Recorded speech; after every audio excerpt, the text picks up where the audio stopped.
Hello guys, depth queen स्वागत करती है अपने डार्क डेप्थ वर्ल्ड में। और आज मैं बात करूंगी रिज़ा रेहान के भविष्य के बारे में।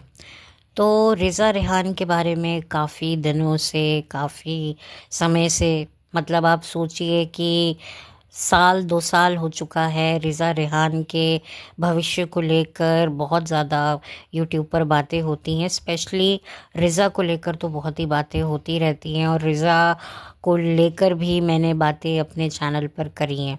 लेकिन अब जो है इस रेस में रेहान का भी नंबर आ गया है, क्योंकि रेहान को लेकर इतनी बातें नहीं होती थी। रेहान को लेकर तो ये कहा जाता था कि उसको तो राजा बेटा जैसा ट्रीटमेंट मिलता है, यानी कि इतना काम, इतना जो रिज़ा से लिया जाता है वो रेहान से तो लिया ही नहीं जाता।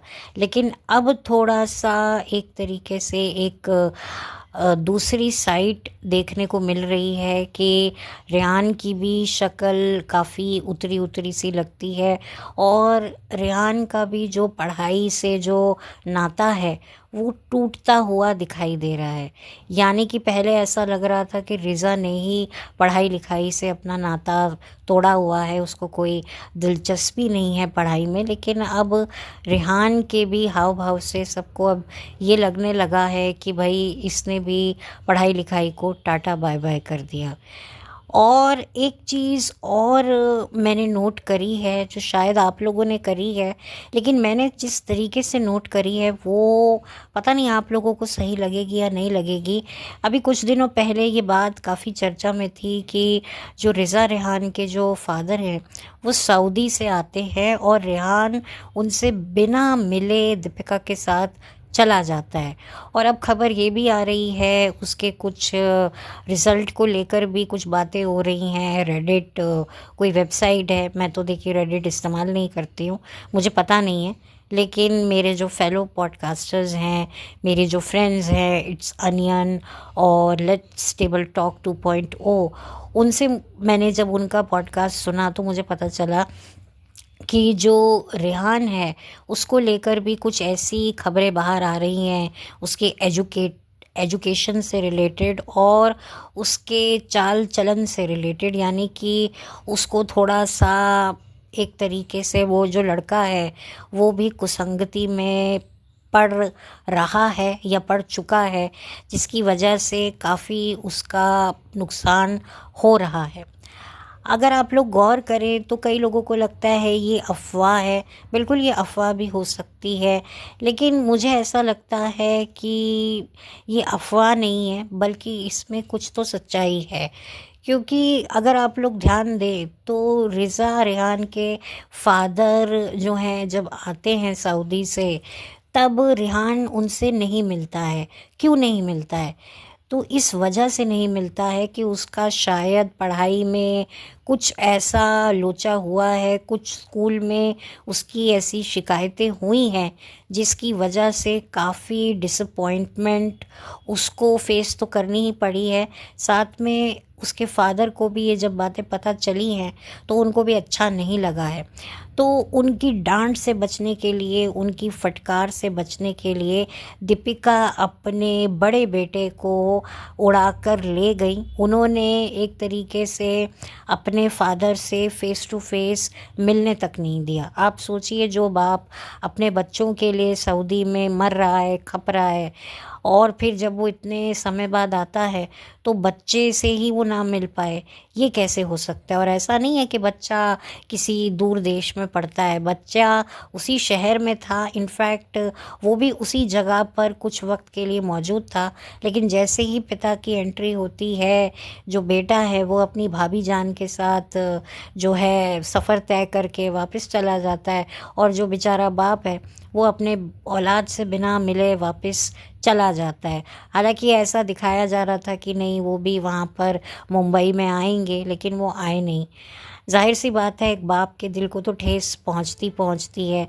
अब बहुत से लोग ये भी कह सकते हैं कि भाई वीडियो कॉल पे बात हो गई होगी। अब एक बात बताइए, मेरे फादर इतने दूर रहते हों और वो इतने समय के बाद आएँ और मैं भी उस जगह पर कुछ वक्त के लिए मौजूद हूँ और कोई ऐसा कोई ज़रूरी काम भी नहीं है, तो मैं ये चाहूँगी ना कि मैं अपने फादर से मिलूँ। आज की तारीख में इतना कुछ हम सुनते हैं, पढ़ते हैं, हर कोई देखो, मैं एक बहुत प्रैक्टिकल बात कह रही हूँ, प्लीज़ इसको अदरवाइज़ मत लीजिएगा। लाइफ बहुत ही अनसर्टन, कभी कभी ऐसा किस्से कहानियाँ हमारे सामने लाकर रख देती है जो हमें अंदर तक झंझोड़ देती है। ऐसे में हमें नहीं पता होता कल क्या हो जाए, क्या लाइफ इतनी शॉर्ट है और हम जिससे मिलते हैं हमें नहीं पता है कि अगली बार हम उससे मिलेंगे या नहीं मिलेंगे। यहाँ तो तुम्हारे फादर हैं जो कितनी दूर रहते हैं, कितनी समय की फ़्लाइट में बैठकर अपने बीवी बच्चे परिवार से मिलने के लिए आते हैं, वो इतनी मेहनत कर रहे हैं किस लिए? लेकिन उस बेटे को अपने बाप से क्यों नहीं मिलने दिया? क्योंकि जब फादर को ये बात पता चल चुकी है कि मेरे बेटे का परफॉर्मेंस अच्छा नहीं जा रहा है और शायद वो किसी गलत गतिविधियों में जा रहा है, तो एक फादर का तो खून खौलेगा और खून खौलना भी चाहिए। देखिए, हम कितनी भी डेलिकेट पेरेंटिंग के बारे में बात करें, लेकिन आज भी देखिए, जब तक माँ बाप का थप्पड़ ना लगे ना एक बच्चे को, तब तक उसकी अकल ठिकाने नहीं आती है। मैं ये नहीं कहती कि पेरेंट्स को बहुत ज़्यादा बच्चों के साथ पिटाई करनी चाहिए बच्चों की, नहीं, लेकिन जहाँ पर बच्चे लाइन क्रॉस कर रहे हों वहाँ पर अगर माँ बाप ने नहीं बोला तो क्या बोला? अगर माँ बाप को अपने बच्चों को किसी गलत संगति से बचाने के लिए कोई कड़ा कदम भी उठाना पड़े तो भगवान भी, खुदा भी उसको गलत नहीं बोल सकते। क्यों माँ बाप को भगवान का दर्जा कहा गया है? क्योंकि माँ बाप की जिम्मेदारी होती है कि हमारी जो औलाद है वो किसी गलत रास्ते पर ना भटके, ये देखने का काम माँ बाप का होता है। ये भी एक बहुत बड़ा फ़र्ज़ है जो माँ बाप के हिस्से आता है जब वो इस दुनिया में औलाद को लेकर आते हैं। और माँ बाप को ये पूरा हक बनता है अपनी औलाद से ये सवाल करने का, एटलीस्ट जब तक कि वो इस लायक नहीं बन जाता। खैर, माँ बाप का तो ज़िंदगी भर ये हक रहता है अपने बच्चे से सवाल जवाब करने का, स्पेशली अगर वो कोई लाइन क्रॉस कर रहा है। मैं छोटी छोटी बातों पर सवाल जवाब की बात नहीं कर रही, मैं बड़ी बड़ी मुद्दों पर बात कर रही हूँ, जहाँ पर वाकई बच्चा जो है वो लाइन क्रॉस कर रहा है, मर्यादा लांघ रहा है। तो एक बाप का पूरा ये अधिकार बनता है कि अपने बच्चे को ना फिर थोड़ा सा बताए, उसको सबक सिखाए, उसको ज़रा ज़िंदगी की सच्चाई का पाठ पढ़ाए। तो ये बाप ही कर सकता है, ये माँ ही कर सकती है। लेकिन यहाँ पर आप देखिए कि एक फादर से बेटे को मिलने तक नहीं दिया। क्योंकि मैं क्यों बताऊँ क्यों नहीं मिलने दिया? क्योंकि ये लोग बने हुए हैं मसीहा। अक्सर मैंने देखा है कि माँ बाप और बच्चों में ना ये रिश्तेदार लोग ही डिफरेंस ऐसे ही क्रिएट करवाते हैं, ये कहकर कि अरे अरे तू फिक्र मत कर, हम तुझे डांट से बचा लेंगे, पापा कुछ नहीं बोलेंगे, मम्मी कुछ नहीं बोलेंगे, हम संभाल लेंगे, कोई बात नहीं, हो गई ना गलती, क्या हो गया, नहीं आए नंबर। ऐसे है, बहुत सारे रिश्तेदार ये सारा हरकत करते हैं। ये तो मेरा खुद का फर्स्ट हैंड एक्सपीरियंस है कि रिश्तेदार खुद ये बताते हैं कि तुम्हारा फादर तुम पर कितने जुल्म ढा रहा है, तुम्हारा फादर तो अच्छा इंसान है ही नहीं। जबकि खुद खुद तुम अपने बच्चे के साथ इतनी सख्ती करते हो, तुमने अपने खुद के बच्चे को इतना टाइट करके रखा है, लेकिन तुम दूसरों के बच्चों के मन में उनके फादर के लिए जहर भर रहे हो। तो ये रियलिटी मतलब मैं बहुत अच्छे से समझती हूँ। तो यहाँ पर जो दीपिका और शोहेब, ये देखिए मुझे ऐसा लगता है, आई डोंट नो आपका क्या इसमें टेक रहेगा, लेकिन मुझे जहाँ तक लगता है दीपिका और शोहेब जो है ना, ये रेहान को काफ़ी ज़्यादा पैम्पर करते हैं ताकि बच्चा जो है हमारे अंडर रहे।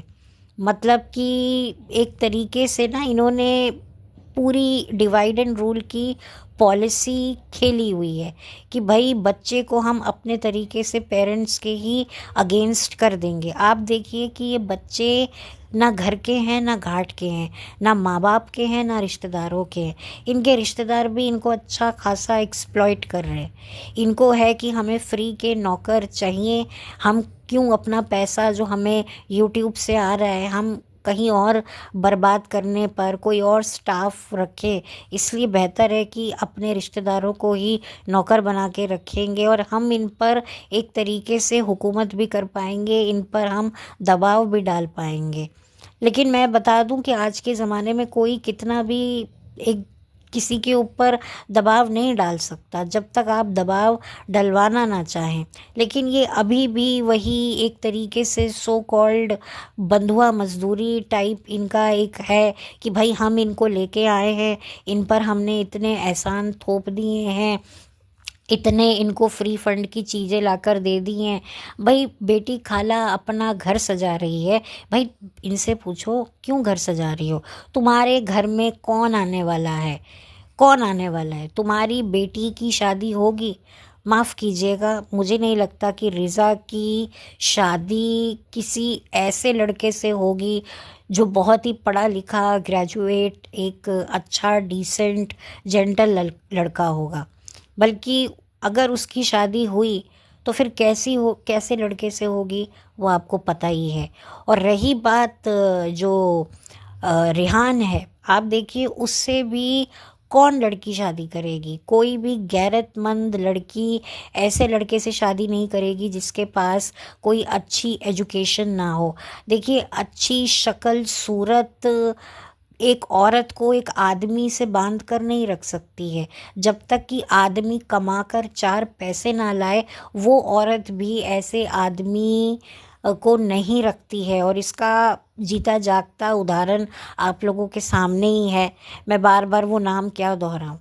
तो यहाँ पर रेहान को लगता है कि भाई मैं एक अच्छा दिखता हूँ, मैं किसी भी लड़की से, ठीक है कोई मजबूर लड़की, कोई ऐसी लड़की ज़रूर इनको मिल जाएगी गांव से जो बिल्कुल पढ़ी लिखी है नहीं है, अनपढ़ है, लेकिन कोई शहर की काबिल गैरतमंद लड़की रेहान से शादी नहीं करेगी जब तक वो चार पैसे ना कमा ले। और रेहान क्या कमाएगा? जिसके पास एजुकेशन नहीं है वही बनेगा एक वीडियो एडिटर, वही करेगा जो कृष्णा काम कर रहा है। शायद कृष्णा मुझे इससे ज़्यादा रेहान से एंटरप्राइजिंग लगता है कि वो मुंबई जैसे शहर में आ रहा है, अपना एक कहते ना अपनी एक जगह बनाने की कोशिश कर रहा है। ठीक है वो भी एक गलत लोगों के बीच में फंसा हुआ है, हालांकि उसको नहीं लगता है कि वो गलत लोगों के बीच में, उसको लगता है कि मैं सेलिब्रिटी लोगों के बीच में रह रहा हूँ। ये एक ना बहुत बड़ी बेवकूफ़ी हम लोग ही करते हैं कि हमें एक सेलिब्रिटी स्टेटस लाइफ देखने में और जीने में इतना मतलब अच्छा लगता है कि उसके चलते हम लोग रियलिटी की तरफ देखना ही नहीं चाहते। हमें लगता है ज़िंदगी में ज़िंदगी अगर किसी की गुलजार है तो वो सेलिब्रिटीज़ की है। लेकिन ये सेलिब्रिटीज़ की लाइफ जितनी भंगार किस्म की है ना, वो इनको जब तक समझ में आती है बहुत देर हो चुकी होती है। तो यहाँ पर जो कृष्णा है वो फिर उसमें कहीं ना कहीं काबिलियत है, वो कहीं ना कहीं से अपने लिए रोटी पानी का इंतज़ाम कर लेगा। लेकिन रेहान क्या करेगा? रेहान का अपने भाई भाभी के अलावा और कोई उसके कोई ऐसे दोस्त नहीं है जो उसकी हेल्प कर सके, कोई उसकी कोई ऐसी नेटवर्किंग नहीं है। खुद शोहेब को कितनी तकलीफ़ होती है, आज जो शोहेब को काम मिलने में इतनी तकलीफ़ हो रही है उसकी वजह यही है कि शोहेब की नेटवर्किंग बहुत ढीली है, एटलीस्ट काम मिलने के मामले में।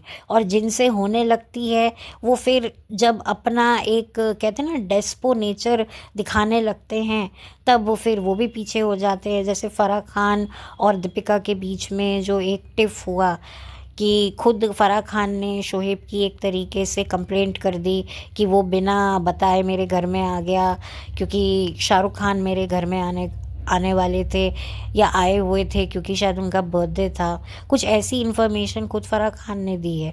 अब फराह खान ने भी लिहाज नहीं किया कि चल यार ठीक है वो उसका मन है, फ़ैन उसका एक मोमेंट था।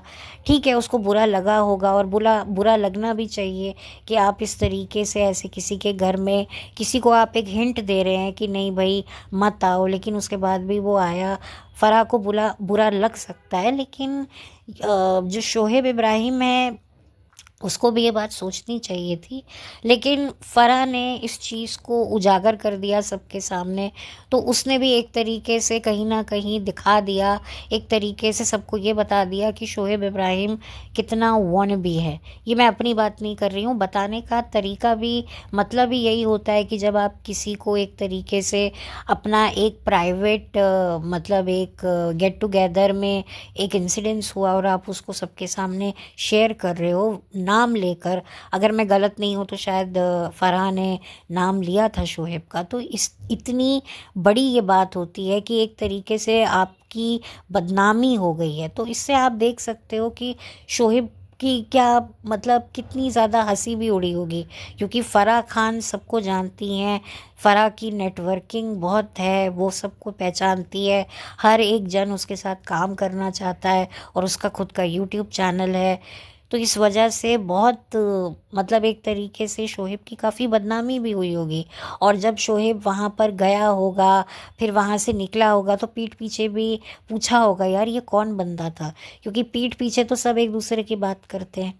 तो ये इसी वजह से शोहेब को काम नहीं मिलता है, क्योंकि वो जो एक डेस्परेशन है ना, देखिए डेस्परेशन अच्छी बात होती है, लेकिन थोड़ा सा हमें चार बंदों के सामने थोड़ा सा अपने को, या तो आपका रैपो इतना अच्छा हो, कहते ना कि कोई आपको उंगली पकड़ाए और आप जब हाथ पकड़ते हो तो फिर इसमें बदनामी आपकी ही होती है। और यही गलती शोहेब की भी हुई कि भाई मैं मिल लूँगा, मैं कोई फ़ोटो वोटो ले लूँगा। अब वो फ़ोटो वगैरह तो बाहर नहीं आया, क्या पता वो फ़ोटो लेने ना दिया हो, या फिर शोहेब ने खुद ही पोस्ट नहीं किया, क्योंकि जब ये बात लीक आउट हो गई तो शोहेब का भी मन नहीं किया हो। आई डोंट नो क्या रीज़न था। तो आप ये देखिए कि बेटी खाला जो है अपने बच्चों को खुद, वो शायद इसी वजह से मुंबई आई थी कि मेरे बच्चों को जो है एक सेलिब्रिटी लाइफ देखने को और जीने को मिलेगी, और मैं भी जो है मैं भी फेमस हो जाऊंगी। बहुत सारी बातें होती हैं, क्योंकि हर कोई मतलब एक सेलिब्रिटी स्टेटस एंजॉय करना चाहता है, और अगर वो फ्री फंड का हो तो और भी क्या कहने। तो इसी वजह से जो बेटी खाला है वो इसी लालच का, उनको पैसे का, कपड़ों का, ये सारी बातें तो हैं ही, लेकिन उससे भी बड़ा लालच एक सेलिब्रिटी स्टेटस का जो शोहेब इब्राहिम को मिल गया। और ऑफ कोर्स फिर जब उसने दीपिका के साथ शादी की तो शोहेब के भाव और भी ज़्यादा बढ़ गए।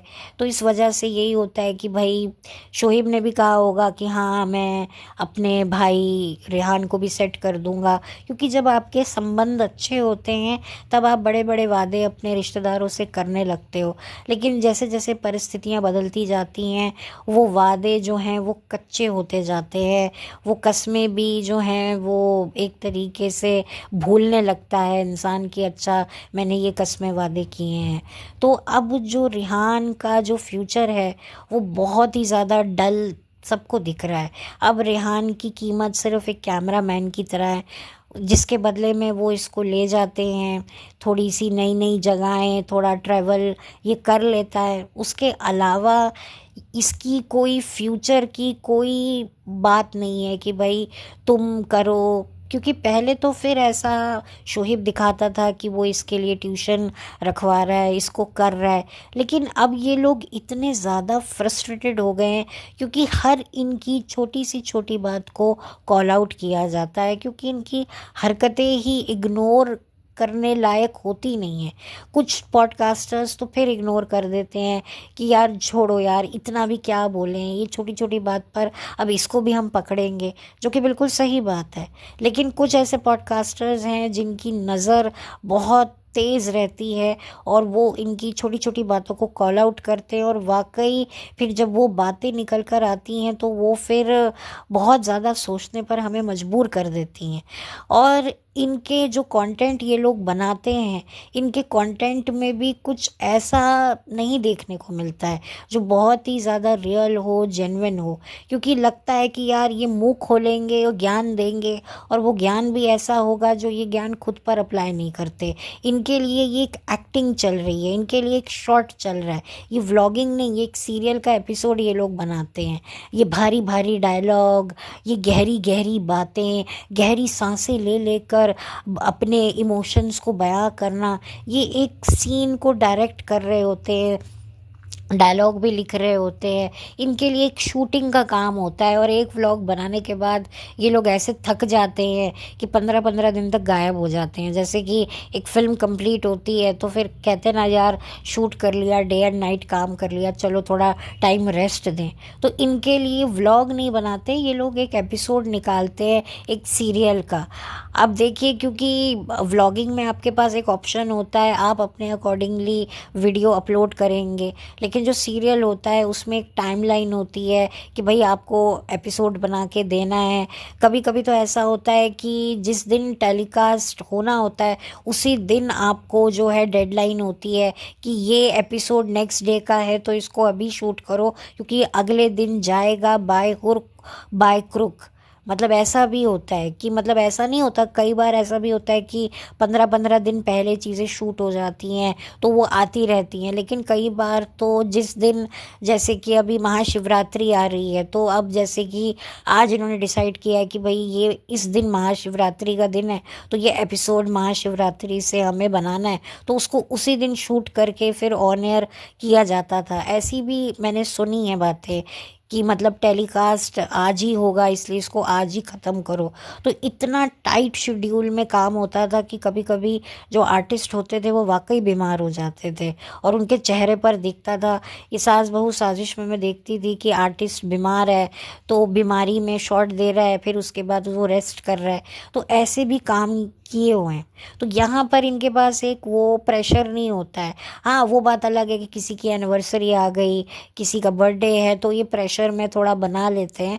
अदरवाइज़ ये लोग फिर 15-15 दिन की छुट्टी में चले जाते हैं, फिर इस दौरान ये स्क्रिप्ट सोचते रहते हैं क्या करना है क्या नहीं करना है। तो ये इनके लिए एक एपिसोड की शूटिंग होती है। तो यहाँ पर जो जो भी, चलो ये बना रहे हैं कर रहे हैं कोई बात नहीं, लेकिन इस सब की जो पेनल्टी है, ये दो बेचारे जो हैं, ये दो मासूम, जो अब मासूम नहीं रहे हैं, अब तो ये भी जवान हो गए हैं, रिज़ा रेहान, जिनकी ज़िंदगी की मतलब एक तरीके से बिल्कुल ही लग गई है। जो ये रिज़ा है, ये तो पूरी जापा गृहिणी बन गई है। शादीशुदा ना होते हुए भी ये शादीशुदा महिला की तरह बर्ताव कर रही है। देखिए, मुझे कहना तो नहीं चाहिए, लेकिन जिस तरीके से एक शादीशुदा औरत क्या करती है, घर देखती है, बच्चा देखती है, अपने घर की एक एक चीज़ को सजाती है, किचन में क्या पड़ा है क्या नहीं है, ये सारी खबर जो है रिज़ा को रहती है। और उधर जो रेहान है, उसकी ज़िंदगी एक कटी पतंग की तरह बन गई है। ना वो स्कूल का रहा ना वो घर का रहा। मुझे समझ में नहीं आता कि मतलब इन्होंने दीपिका और शोहेब ने इतनी बड़ी बड़ी हाँकी थी कि हम देखो, हम इनको हमने अब पढ़ाने की जिम्मेदारी हमारी है। मतलब जो मैंने एक चीज़ देखी है कि जो शोहेब इब्राहिम है वो अपने आप को शाहरुख और सलमान की तरह हमेशा दिखाने की कोशिश की गई है। जैसे कि अगर मैं देखो शाहरुख खान की बात करूँ ना, तो आप में से बहुत कम लोगों को पता है या नहीं पता है कि शाहरुख खान की एक सिस्टर भी है जो अनमैरिड है। और शाहरुख खान ने बताया था कि जब मेरे पेरेंट्स की डेथ हुई थी तब उनकी डेथ का सदमा मेरी बहन को लगा, जिसकी वजह से उनकी जो तबीयत है वो ऊपर नीचे होती है। तो शायद यही रीज़न रहा कि उनकी बहन की शादी नहीं हुई, उनकी खुद की फैमिली नहीं है, तो वो अपनी बहन को लुक आफ्टर करते हैं। और इसका क्रेडिट मैं शाहरुख से ज़्यादा उनकी वाइफ गौरी को देना चाहूँगी, क्योंकि अगर कोई इंसान अपनी जिम्मेदारी को शादी के बाद भी निभा रहा है, तो उसका सबसे बड़ा क्रेडिट जाता है उसके पार्टनर को। कि अगर उसका पार्टनर ही मना कर दे कि यार ये तेरी बहन है तो ये हमारे साथ क्यों रहेगी, इसका ये ऐसा नहीं होना चाहिए। ये होता है, बहुत सारी भाभियों को इस चीज़ का एतराज़ होता है कि यार हर औरत देखो अपने अकॉर्डिंगली अपनी गृहस्थी चलाना चाहती है। उसे ना सास चाहिए डिक्टेशन देने के लिए, ना ननद चाहिए, ना देवरानी चाहिए, कोई भी नहीं चाहिए। वो अपनी गृहस्थी अपने अकॉर्डिंगली चलाना चाहती है। लेकिन जब उसको अपनी गृहस्थी अपनी सास या ननद के साथ शेयर करनी पड़ जाए तो थोड़ा सा दिक्कत आती है। शेयर इन द सेंस कि उस घर में जिसमें वो अपने पति और अपने संसार बसा के बैठी है, वहाँ पर अगर कोई थर्ड पार्टी आ जाए तो उसके लिए बड़ा डिफ़िकल्ट होता है। लेकिन यहाँ पर गौरी जो है वो पूरे तरीके से शाहरुख की सिस्टर को लुक आफ्टर करती हैं। और शाहरुख की जो सिस्टर हैं वो भी देखो उसका कोई खुद का कोई पर्सनल कोई वो है नहीं है। जब आपकी शादी होती है, बच्चे होते हैं, हस्बैंड होता है, वाइफ होती है, तब आपकी थोड़ी सी प्रायोरिटीज़ बदल जाती हैं। आपके कुछ पर्सनल एजेंडे हो जाते हैं, आपका कोई पर्सनल मोटिव बन जाता है। लेकिन उसका कोई पर्सनल मोटिव रहा नहीं है। और सबसे बड़ी बात है कि मैं ये बात कहना चाहूँगी, जितनी भी लड़कियां हैं जो अपने भाई भाभी के साथ में रह रही हैं, कोई भी कंडीशन उनकी है, मतलब वो कुंवारी हैं या डिवोर्सी हैं या उनके हस्बैंड की डेथ हो चुकी है, विधवा है, वो अपने भाई के साथ रह रही हैं, या कोई उनको कोई फिज़िकल कोई इशू है जिसकी वजह से उनकी शादी नहीं हो रही है, तो मैं इतना ही कहूँगी कि देखो अगर आपको अपनी भाभी के साथ में अच्छे से रहना है तो मैं एक ही गुरु मंत्र देना चाहूँगी सब नंदों को कि अपनी भाभी का ना कंपटीशन मत बनिए। जितना आप अपनी भाभी को ये रियलाइज़ करवाएंगे ना कि नहीं ये घर तुम्हारा है, पति भी तुम्हारा है, सब कुछ तुम्हारा है, तो वो और भी ज़्यादा आपकी केयर टेक करेगी। क्योंकि क्या होता है ना, अक्सर नंद भाभी में बहुत कंपटीशन रहता है, बड़ा टेंशन रहता है, और वहीं से सारी प्रॉब्लम शुरू होती है। जब एक नंद ये अपनी भाभी को ये यकीन दिला दे कि भाई मैं तेरी कॉम्पिटिटर नहीं हूँ, ये सब कुछ तेरा है, तू हमारी है, हम तेरे हैं, और एक तरीके से कोई लगाई बुझाई नहीं, कोई भाई को कोई शिकायत नहीं, मतलब कि बहुत ही अगर मैच्योर तरीके से अपनी भाभी के साथ रहें, उसकी रिस्पेक्ट करें, भाई से ज़्यादा भाभी को तवज्जो देना, तो वो भाभी को कोई अपनी नंद से कोई प्रॉब्लम नहीं होती। पर वो क्या होता है ना, कई नंदे भी बहुत बेवकूफ़ियाँ करती हैं, भाई भाई करती रहती हैं और साइडलाइन करती रहती हैं, कभी कभी चीज़ें अनइंटेंशनली भी हो जाती हैं। तो ये मैं अपने तरीके से आपको ये गुरु मंत्र बता रही हूँ। तो यहाँ पर जो गौरी जो हैं वो शाहरुख की सिस्टर को बहुत अच्छे से रखती हैं, और वो कई सालों से शाहरुख और गौरी के साथ रह रही हैं। जो बच्चे हैं वो भी उनसे अटैच्ड ही होंगे, क्योंकि वो उनमें ही अपने बच्चे देखती हैं। कि देखो जिसकी शादी नहीं होती और उसके सिबलिंग अगर मैरिड है तो उसके बच्चों को में वो अपने ही बच्चे देखकर उनके साथ में एक अच्छा रेपो बना लेते हैं। तो यहाँ पर कभी भी गौरी ने इस चीज़ का क्लेम नहीं किया कि मैं बेस्ट भाभी हूँ, या शाहरुख ने कभी क्लेम नहीं किया देखो मैंने बाप का फ़र्ज़ निभाया है, मैं अपनी बहन को पाल रहा हूँ। ये जो बात है ना, ये मुझे सबसे ख़राब लगती है कि आप जीते जी अपने आप को पता नहीं क्या मान बैठे हो। ठीक है आपके फादर की तबीयत ख़राब है, वो इस लायक नहीं है, बट इसका मतलब ये तो नहीं है जब वो ठीक थे, जब वो एक अच्छी स्थिति में थे, तब तो उन्होंने सब आपके लिए किया। आज उनकी तबीयत बिगड़ गई तो आपने उनसे बाप होने का भी हक छीन लिया। अब ये पता नहीं कौन इनका पीआर था उस टाइम पर जिसने उनको कहा कि तुम जो है टेलीविज़न के शाहरुख और सलमान बनो। अच्छा, सलमान की भी एक बीइंग ह्यूमन ट्रस्ट फाउंडेशन है, तो इन्होंने सोचा कि भाई हम लोग तो बीइंग ह्यूमन की जो ये ट्रस्ट जो ट्रस्ट है, ये चैरिटेबल ट्रस्ट है, हम लोग इसको टक्कर देंगे। मतलब ये बीइंग ह्यूमन को टक्कर देने के लिए शोएब इब्राहिम जो हैं उतरा है कि देखो हम अपने रिश्तेदारों के, गरीब रिश्तेदारों के बच्चों की पढ़ाई का जिम्मा ले रहे हैं। मतलब मुझे लिटरली आज मैं सोचती हूँ कि हमने कभी इन सब बातों पर पहले गौर ही नहीं किया कि भाई मतलब कौन ऐसे बोलता है। मतलब जो है जो सलमान है, ठीक है, जो भी उसकी जो भी एक साइड है, डार्क साइड है, उसको हम अगर साइड में रख दें, तो वो जो उसकी ट्रस्ट जो वो चलाता है, बीइंग ह्यूमन, अगर उसको देखें तो वो इतनी चैरिटी करता है, लेकिन वो खुद इतना थोड़ी ना अपने, ठीक है पीआर टीम उसकी भी है, सब है, लेकिन ऐसे वो इतना ये नहीं बोलता कि मैं देखो कितने लोगों का भला कर रहा हूँ। लेकिन यहाँ तो शोएब इब्राहिम बीइंग ह्यूमन को टक्कर देने पे उतरे हुए थे कि देखो मैं तो बीइंग ह्यूमन वाला सलमान से भी ज़्यादा मैं चैरिटी करता हूँ। मैं अपने गरीब रिश्तेदारों के बच्चों को पढ़ा लिखा रहा हूँ। लेकिन अब क्या हुआ है कि अब सिर्फ रेहान की जो है उन्होंने जिम्मेदारी ली हुई है। जहाँ तक अब मुझे लग रहा है कि अब उसकी पढ़ाई की भी जिम्मेदारी नहीं है। ऐसा मैंने सुना है कि भाई उनके फादर ही पैसा भेजते हैं। अब पता नहीं ये सच है या नहीं है, बट मैंने सुना था। अब ठीक है वो एक अलग बात है, बट जो भी है वो घुमाते हैं रेहान को, फिराते हैं, तो ये भी एक जिम्मेदारी है कि चलो पढ़ाना लिखाना नहीं तो घुमाना फिराना ही सही। और रिज़ा का तो सब कुछ हमारी सबा इब्राहिम देखती हैं, ऐसा सबको पता ही है। तो आप देखिए कि दोनों बच्चे शहर में आकर क्या बने हुए हैं।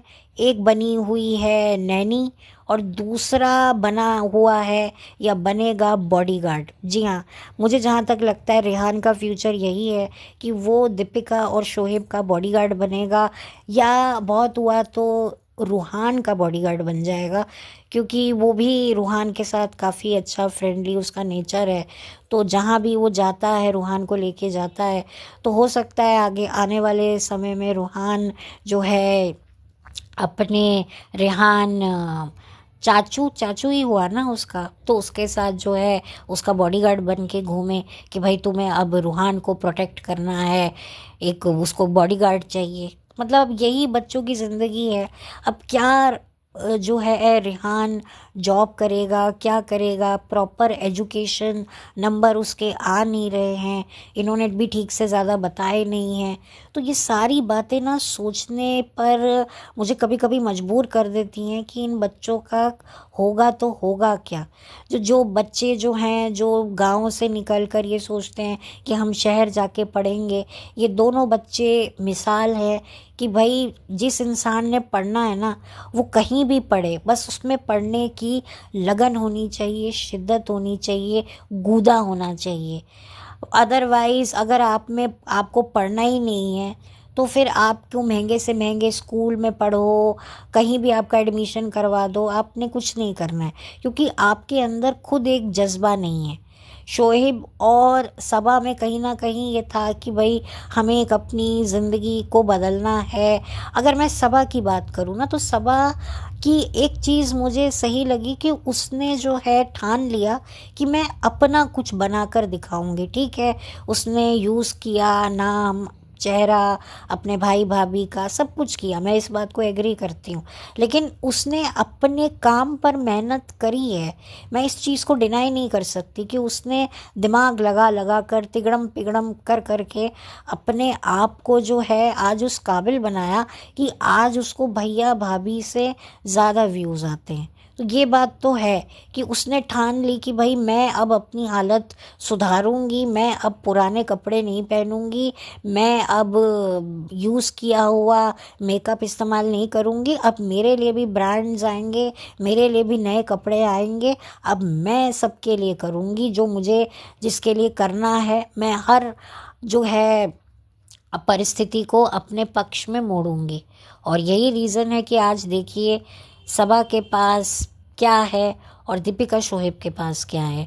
ठीक है उनके पास भी प्रॉपर्टीज़ वगैरह होंगी जो शायद उन्होंने नहीं दिखाई हैं अब तक, जो भी होगा, लेकिन सबा की हालत आज कई मामलों में शोहेब इब्राहिम और दीपिका से ज़्यादा अच्छी है। ठीक है बिज़नेस चल नहीं रहे, जो भी है, जो भी रेस्टोरेंट का जो एक इशू है वो एक अलग बात है, लेकिन सबा ने अपनी फाइनेंशियल सिक्योरिटी, फाइनेंशियल बैकअप बहुत स्ट्रांग रखा है, जो कि मानना पड़ेगा। ठीक है उसने भी एक्सप्लॉइट वो जो भी करती है, लेकिन उसने कभी ये क्लेम नहीं किया कि मैं पढ़ाने के लिए लेकर आई थी, मैं ये करने आई थी। उसने कोई अपने आप को मसीहा शुरुआती दौर में तो नहीं बनाया। वो बात अलग है कि अब वो बोलती है कि हम दिला देंगे, करा देंगे। हालांकि उसको भी ये चीज़ अब लग गया है शौक़ अपने आप को बड़ा दिखाने का, बड़ा बताने का। लेकिन मैंने थोड़े उसके स्टार्टिंग के व्लॉग्स देखे हैं सबा के, तो मुझे एक तरीके से मेहनती लड़की, मेहनती से ज़्यादा कि हाँ ये लड़की अपनी इंडिविजुअलिटी के लिए कुछ करना चाहती है। इंसान देखिए कामयाब होगा, उसको किसी काम में सफलता मिलेगी नहीं मिलेगी वो बात की बात है, लेकिन उसको कोशिश तो करनी चाहिए ना। तो ये बहुत बड़ी बात होती है कि इंसान को कोशिश तो करनी चाहिए। यहाँ पर रिज़ा और रेहान ने कोशिश ही नहीं करी है, या मे बी ये लोग इतने डरे हुए हैं कि इन्होंने मतलब एक तरीके से इनको इजाज़त ही नहीं है, अपना यूट्यूब चैनल तक बनाने की नहीं है। और शायद ये लोग भी जानते हैं कि अगर ये लोग यूट्यूब चैनल खोलेंगे तो इनको फिर हमसे ज़्यादा व्यूज़ मिलेंगे, और इनको शायद इसी वजह से इसी का रिपेमेंट ये लोग देते रहते हैं। लेकिन कब तक आप दोगे? आप कब तक किसी को इस तरीके से बरगलाओगे? इनफैक्ट आप लोगों ने भी सोचा होगा जब यूट्यूब बंद हो जाएगा तो फिर ठीक है तब बना लेना, तब कहेंगे बना लो, अब तो यूट्यूब बंद हो गया, तब तक हमने तो अपना बैंक बैलेंस खड़ा कर लिया। तो उसके बाद तो भाई ये लोग तो अपनी प्रॉपर्टी से या किसी भी तरीके से अपना पेट गुजार बसर कर लेंगे। लेकिन रिज़ा रेहान का क्या होगा? इनको कौन पालेगा? इनको तो पहली फुर्सत में ही पार्सल मौधा कर दिया जाएगा कि भाई हो गया, अब हम नहीं कर सकते। तो इनका तो फ्यूचर ख़राब है। तब ये चाह कर भी क्या यूट्यूब खोलेंगे? जब यूट्यूब बंद हो गया फिर ये क्या करेंगे? क्योंकि आने वाले समय का तो कोई भरोसा ही नहीं है। मुझे इनका भविष्य बहुत ही डार्क लगता है, मतलब लिटरली। और अभी इनको समझ नहीं आ रहा है, लेकिन लेटर ऑन जब ये और बड़े होंगे, जब अपने आसपास ये चीज़ों को जब महसूस करना शुरू कर देंगे, एक सर्टन एज में आ जाएंगे ना, तब इनको बड़ी तकलीफ़ होगी। और फिर जब ये डिप्रेशन में जाएंगे ना, तब इनको कौन निकालने वाला होगा? मैं वही सोच सोच के डरती हूँ। देखिए यहाँ पर मैं शोहेब, दीपिका, सबा किसी को भी ब्लेम नहीं कर रही। यहाँ पर इनके माँ बाप को भी सोचना चाहिए, लेकिन क्या है, माँ बाप को ये बात समझ ही नहीं आई। उनको लगा कि हाँ भाई, मतलब कि मतलब लालच एक सेलिब्रिटी स्टेटस का या क्या था, मुझे समझ नहीं आया। और अगर अब इनके माँ बाप चाहेंगे भी ना तो ये बच्चे हाथ नहीं आने वाले, क्योंकि ये बच्चे अपने ऊपर शोहेब या सबा, दीपिका की डोमिनेंस बर्दाश्त तो कर लेते हैं, लेकिन अपने माँ बाप को तो ये जवाब दे देते हैं। क्यों? क्योंकि ये अपने माँ बाप को शोहेब, दीपिका, सबा से कम मानते हैं। देखिए ये बात हमेशा आप लोग याद रखिएगा कि हर इंसान जो है ना, ऐसे लोगों पर ही हावी होता है जिनके लिए वो एक नेगेटिव ओपिनियन बना सके। जैसे कि हम लोग अपने हेल्पर्स के साथ कभी कभी बहुत सख्त हो जाते हैं। क्यों? क्योंकि हमारा एक ओपिनियन है उनके लिए कि ये हमारे सर्वेंट हैं, हम इनको पैसे दे रहे हैं, एक ओपिनियन होता है। कभी कभी तो कुछ ऐसे भी मैंने मालिक देखे हैं जो अपने नौकरों के हाथों दब रहे होते हैं। वो भी एक होता है, वो भी एक साइकोलॉजी, क्योंकि वो मान चुके होते हैं, वो डिपेंड हो चुके होते हैं इतने अपने सर्वेंट्स पर कि वो कहते हैं अच्छा भाई जो तू कर रहा है करने दो। तो जैसा आपका ओपिनियन होगा वैसा ही फिर आप सामने वाले के साथ बिहेव करोगे। और ये लोग जो हैं, रिज़ा रेहान, ये शोहेब, दीपिका, सबा को अपने माँ बाप से भी ऊपर मानते हैं। इनको लगता है कि यार इनको ज़्यादा दुनिया का पता है। ठीक है, मैं मानती हूँ कि इनके माँ बाप पढ़े लिखे नहीं हैं, अपग्रेड नहीं है, मैं वो सारी बातें मानती हूँ, लेकिन वो माँ बाप हैं। मे बी शायद इनको भी अपने माँ बाप के लिए रिस्पेक्ट नहीं है, क्योंकि ये लोग देखते हैं अपने माँ बाप की पर्सनैलिटी से वाकिफ़ है। लेकिन एक रिस्पेक्ट तो होती है ना अपने माँ बाप के लिए। ठीक है, हमारे माँ बाप का एक अपना दौर था, वो तब अपने दौर में जब थे तब वो अपने पेरेंट्स के साथ एक अपग्रेड उनका व्यवहार था। जैसे कि मेरे दादा दादी हैं तो मेरे पेरेंट्स हैं, तो वो तब उनका जनरेशन में हमारे पेरेंट्स आगे थे, फिर हम हुए, तब हम अब आगे हुए, अब जो हमारे आगे की जो जनरेशन है वो हमसे आगे है। तो ये होता रहता है, लेकिन इसका मतलब ये नहीं है कि मैं अपने माँ बाप की इंसल्ट करूं, ये समझूं कि अरे आप तो ऐसे ही बोलते हो। ठीक है, गुस्से में माँ बाप और बच्चों के बीच में झगड़े लड़ाइयाँ होते हैं और मैं इस बात को मानती हूँ, लेकिन मुझे पता है कि मेरे माँ बाप क्या हैं, मैं उनको किसी से भी वो नहीं समझती हूँ। तो ये बात होती है। लेकिन यहाँ पर क्योंकि ये लोग अपने ही पेरेंट्स की रिस्पेक्ट नहीं करते, तो फिर और कोई क्या रिस्पेक्ट करेगा। और अगर माँ बाप चाहें भी इनको कि भाई तुम वापस चलो हमारे साथ, ये जगह को छोड़ दो, तो ये जाएंगे नहीं, क्योंकि इतना इनको सुख मिल गया है, इतनी चीज़ें ये लोग जाते हैं आते हैं, और ये खुद से ये सब कुछ नहीं अचीव कर सकेंगे, क्योंकि इनकी सारी एनर्जी जो है वो एक तरीके से कहीं और जा रही है, और ये अपने ऊपर मेहनत करने की जो एनर्जी है इनकी, वो अब धीरे धीरे ख़त्म हो रही है। और अगर यूट्यूब बंद हो जाएगा तो फिर बिल्कुल ही ये लोग दिशाहीन हो जाएंगे, इनके पास तो कुछ बचेगा ही नहीं। तो इन शॉर्ट मैं ये कहूँगी, जितना मुझे समझ में आया है, कि इनका भविष्य बहुत ख़राब है। ठीक है, हम लोग इनके बारे में डिस्कस करते हैं, वो भी कब तक, जब तक यूट्यूब है। यूट्यूब बंद हुआ नहीं, फिर कौन रिज़ा कौन रेहान, कहाँ गए ये लोग, कहाँ गई सबा। चलो दीपिका और शोहेब के पास तो फिर एक ऑप्शन है कि चलो भूले भटके किसी सीरियल में, वेब सीरीज़ में सॉरी ये दिख जाएंगे, लेकिन रिज़ा रेहान कहाँ दिखेंगे, वो तो यूट्यूब पर ही दिखते हैं। तभी तो सब लोग बोलते हैं कि भाई यूट्यूब चैनल बनाओ रिज़ा, कुछ तो करो, क्योंकि तुम्हारा भविष्य बहुत ख़राब है, और तुम्हारी माँ ने जितना भी पैसा अब तक जोड़ा है उसका क्या होगा। देखो, चलो रिज़ा के पास तो एक ऑप्शन है, लड़कियों के पास अक्सर एक ऑप्शन होता है शादी, कि चलो कुछ ना कर सके तो भाई इसकी शादी करवा देंगे, ना पढ़ लिख सके, क्योंकि बहुत सारे ऐसे घरों में लड़कियों को ज़्यादा पढ़ाने लिखाने में विश्वास रखते नहीं हैं। मैं तो उस जगह से आई हूँ जहाँ पर ये बोला जाता था कि भाई लड़कियों को कॉलेज मत भेजो, लड़के पीछे पड़ जाएंगे। तो इस बात को तो मैं बिल्कुल मानती हूँ कि ऐसा होता है। वो बात अलग है कि अब थोड़ा ज़माना बदल गया है, लेकिन आज भी घरों में फादर्स नहीं चाहते कि उनकी बेटियां ज़्यादा पढ़े लिखें, वो शादी करके अपना जाए, फिर वहाँ पर जो मर्जी आए करें, लेकिन हमारे घर से तो जिम्मेदारी निकले। लेकिन लड़कों को ये सब प्रिविलेज नहीं होते। लड़कों को होता है कि भाई पढ़े लिखे, पढ़ेगा लिखेगा नहीं तो अपने परिवार की जिम्मेदारी कैसे उठाएगा, अपने माँ बाप की जिम्मेदारी कैसे उठाएगा।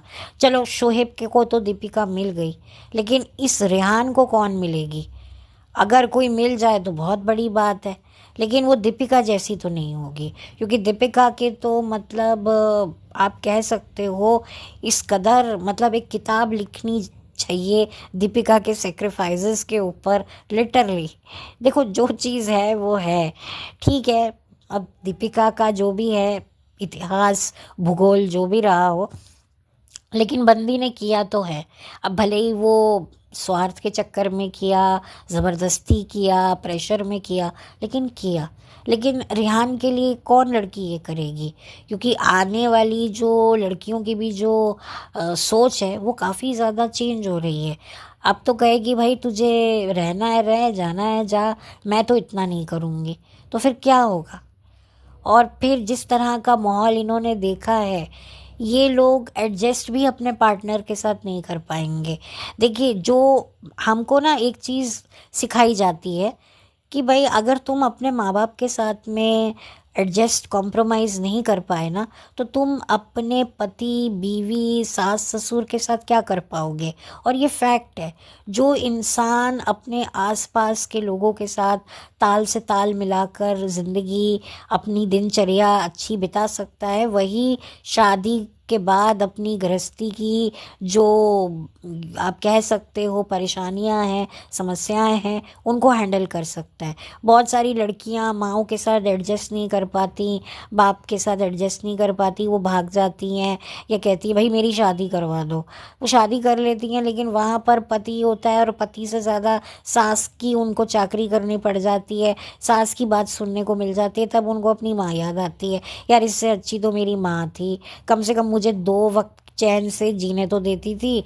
ठीक है वो भी किट किट कुट कुट करती थी, लेकिन उसकी भी एक टाइम की लिमिटेशन थी। यहाँ तो इस औरत की, मेरी सास की तो कोई लिमिटेशन ही नहीं है, हर काम मेरे से करवाती है, वो आएंगे उनकी करना, इनकी करना।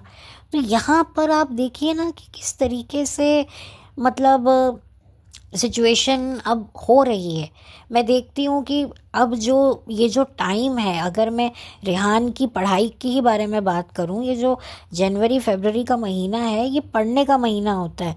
मतलब इसमें बच्चों की जानें निकल जाती हैं, मतलब बच्चे की चेहरे की रंगत उड़ जाती है, ना उनको दिन का पता होता है ना रात का, और उससे ज़्यादा उनकी माँओं की नींदें हराम होती हैं। मुझे याद है जब हम लोग पढ़ा करते थे, हमारे टेस्ट होते थे, तो मेरी माँ को वायरल फीवर हो जाता था। हमें एग्ज़ाम फीवर हो ना हो, हमारी माँ को हो जाता था। और हमारी माँ जो है वो हमारे फादर के आगे हाथ जोड़ती थी कि भाई बच्चों के पेपर हो रहे हैं, कोई रिश्तेदार को मत बुलाओ, अभी मैं फ्री नहीं हूँ। तो फिर मेरे फादर जो थे वो अपनी मदर को कहते थे कि भाई अभी बच्चों के पेपर चल रहे हैं, अभी किसी को मत बुलाना। तो ये होता था, घर में हाल होता था। मेरी माँ आधी हो जाती थी, और अगर ज़रा से भी नंबर ऊपर नीचे आते थे ना, तो जो हमारी माँ खुद को कोसने लगती थी कि मैं सबका करती हूँ, मेरे बच्चे ही ऐसे निकले, मैं कहीं नहीं जाती हूँ, देखो सब औरतें घूमती हैं, उनके बच्चे पढ़ते हैं, यहाँ पर मैं कहीं निकलती नहीं हूँ, और मेरे बच्चे ये मेरे मर्ज़ी के अकॉर्डिंगली नंबर नहीं ला रहे। जो होता था, इनफैक्ट ये सभी मदर्स करती थी कि हम ऐसा क्या करें, मैं तो पूरी कोशिश करती हूँ, रात रात भर इनके लिए नोट्स बनाती हूँ, और इनको ये क्या ये लिख कर आते हैं। तो ये अभी भी मुझे वो सब बातें याद आती है ना, तो मेरे रोंगटे खड़े हो जाते हैं, ट्रस्ट मी। और यहाँ पर माँ को कोई बेटी खाला का कोई है ही नहीं कि भाई इम्तिहान है, भाई रिज़ा कौन से इम्तिहान दे रही है। जो इम्तिहान जो लड़की ये लड़का दे रहे होते हैं ना, माँ का चेहरा ही देखकर पता चल जाता है कि भाई इम्तिहान शुरू हो गए हैं, और माँ का चेहरा देखते ही पता चल जाता है कि अब इम्तिहान ख़त्म हो गए हैं, क्योंकि माँ रिलैक्स होती है कि हाँ ख़त्म हो गए। अब माँ को चिंता होती है रिज़ल्ट की।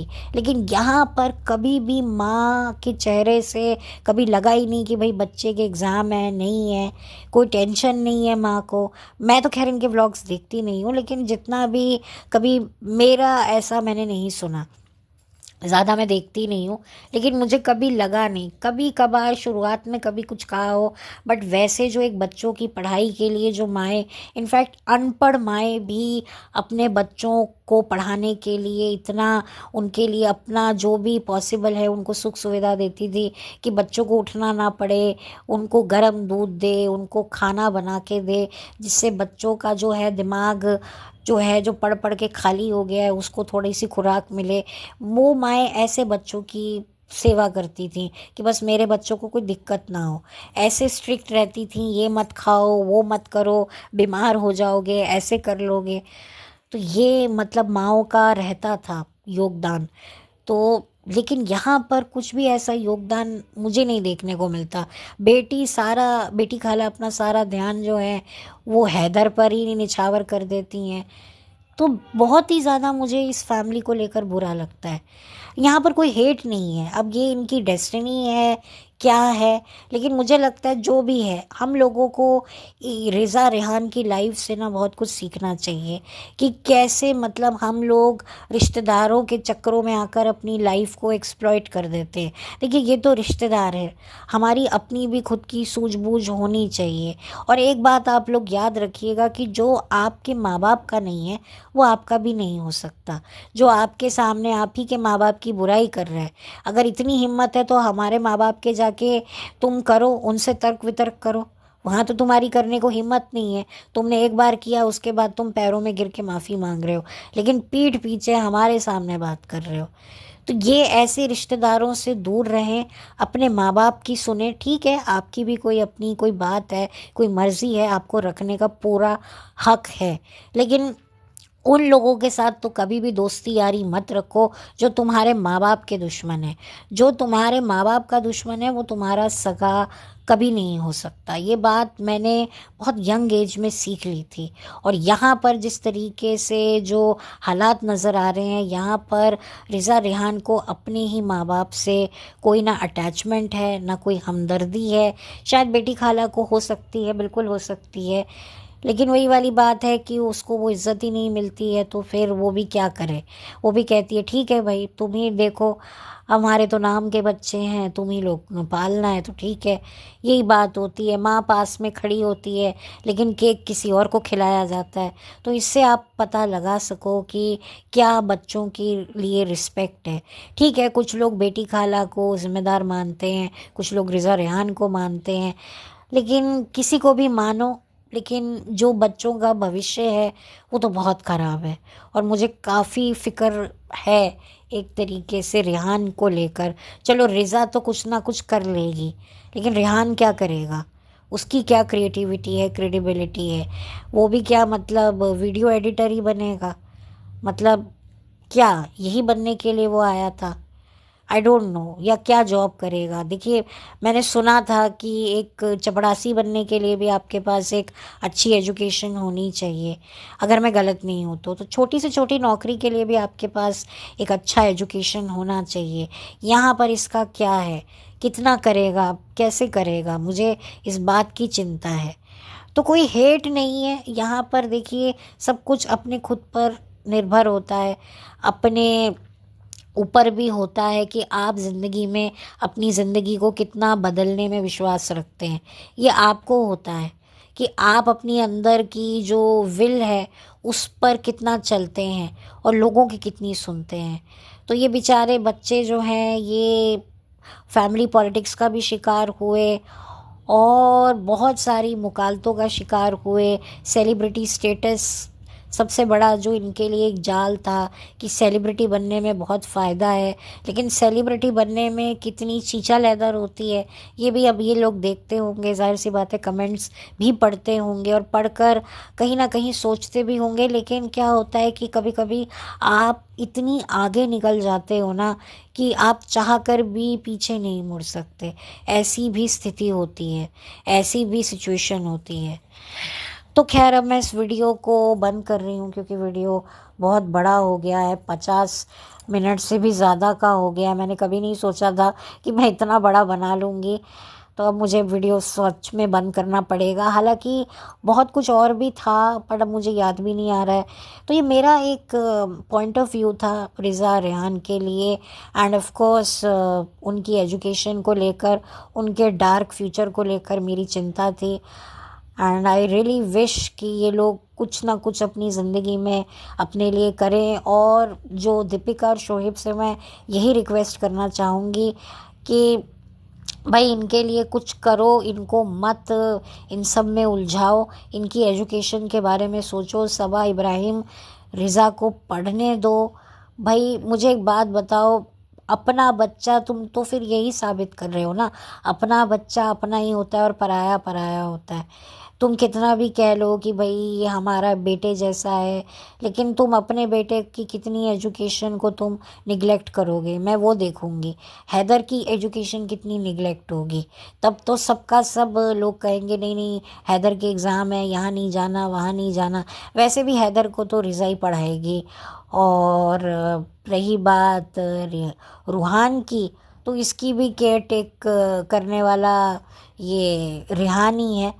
और इस बेचारे का क्या फ्यूचर है, क्या करेगा ये? या तो वो अपने सानू भाई की बॉडीगार्ड ही करेगा, और क्या करेगा, जिम विम में बॉडी वॉडी बनाकर सानू भाई का ही बॉडीगार्ड बनेगा, और क्या कर सकता है? या फिर कोई छोटी मोटी नौकरी मिल जाएगी और उस छोटी मोटी नौकरी में कितना कमा लेंगे। या हो सकता है ये अपने फादर के साथ चला जाए सऊदी काम करने, ये भी हो सकता है, कुछ भी हो सकता है। और अगर जाए तो सही है, अब अगर अपना कुछ इंडिपेंडेंटली लाइफ में कुछ करे तो अच्छा ही होगा। बस यही कह सकती हूँ। बाकी मेरा तो दिमाग सच में ब्लैंक हो रहा है ये सोच सोच कर कि रेहान का क्या होगा। रिज़ा के लिए तो चिंता, उसकी तो खैर एक अलग तरीके से चिंता है, लेकिन रेहान के लिए मैं सच में सोचती हूँ कि भाई मैं रियली चाहती हूँ कि वो अगर किसी गलत संगति में पड़ा हुआ है तो भाई निकल जाए। मैं नहीं चाहती कि किसी का कोई भी बच्चा किसी गलत उसमें पड़े झमेले में। मैं तो यही चाहती हूँ। बाकी किसी के लिए कोई हेट नहीं है। बाकी ये सारी सिचुएशन तो जो है मैं उम्मीद करती हूँ कि सही हो, बट वो होना मुश्किल है। लेकिन हम एक अच्छा पॉइंट ऑफ व्यू तो रख सकते हैं और एक अच्छा इंटेंशन तो रख सकते हैं। बस मुझे इतना पता है कि जब तक यूट्यूब रहेगा, जब तक इनका चैनल चल रहा है, तब तक रिज़ा रेहान के बारे में बात हो रही है। अगर चैनल बंद हो गया तो रिज़ा रेहान फिर कहाँ चले जाएंगे उसका कुछ पता ही नहीं लगेगा। बट खैर जो भी है, मैं नहीं चाहती हूँ कि इनका कोई करियर ऐसे ख़राब हो जाए या इनकी ज़िंदगी गुमनामी में चली जाए। गुमनामी से जाने से पहले ये अपनी ज़िंदगी में अपने लिए अपना भविष्य कुछ सिक्योर कर ले, कुछ अपने लिए अच्छा कर लें, जिससे आगे चलकर इनको वो सिचुएशन ना फेस करनी पड़े, कोई मेंटल ट्रॉमा, मेंटल डिप्रेशन में ये लोग ना चले जाएं। क्योंकि अभी पता नहीं चलता है, लेकिन लेटर स्टेज पर बहुत तकलीफ़ होती है। और फिर जब आपको तकलीफ़ होती है, और कई ऐसी भी तकलीफ़ें होती हैं जो सिर्फ आप समझ सकते हो, किसी को बता नहीं सकते। तो चलिए इसी के साथ अब इस वीडियो को बंद करती हूँ। सॉरी, बहुत लंबा वीडियो हो गया है। बाय।